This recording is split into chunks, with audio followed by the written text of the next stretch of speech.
एक मुट्ठी चानवा बरी सदीन खइबे। एक मुट्ठी चानवा बरी सदीन खइबे। ससुरे अब न जाइबे ना, ससुरे अब न जाइबे ना। भैया के लड़का खेलइबे, ससुरे अब न जाइबे ना।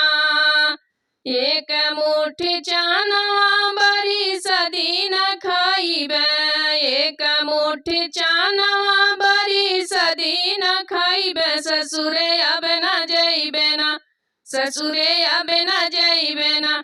भैया के लड़का खेलइबे, ससुरे अब न जाइबे ना। भैया के लड़का खेलइबे, ससुरे अब न जाइबे ना। सासु तान मारे ससुर तान मारे। सासु तान मारे ससुर तान मारे।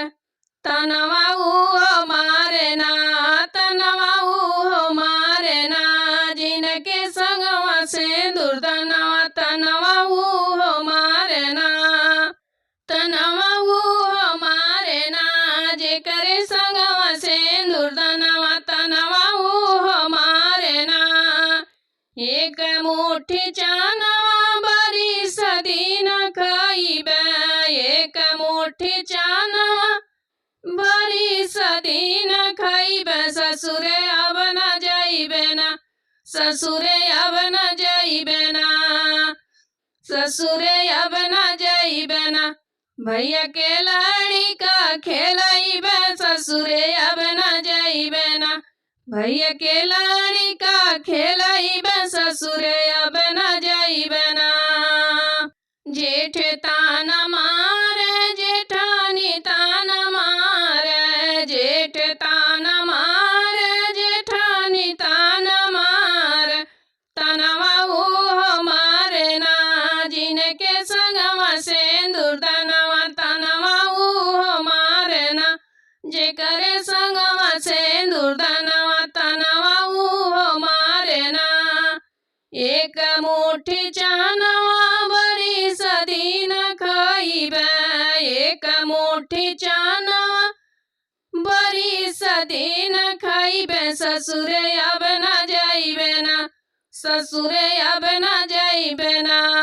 भैया के लड़का खेलइबे, ससुरे अब न जाइबे ना। भैया के लड़का खेलइबे, ससुरे अब न जाइबे ना। देवर तान मारे ननदियो तान मारे। देवर तान मारे ननदियो तान मारे। देवर तान मारे ननदियो तान मारे। तनवा उहो मारे ना। जेकरे संगवा सिंदूर दनवा, तनवा उहो मारे ना।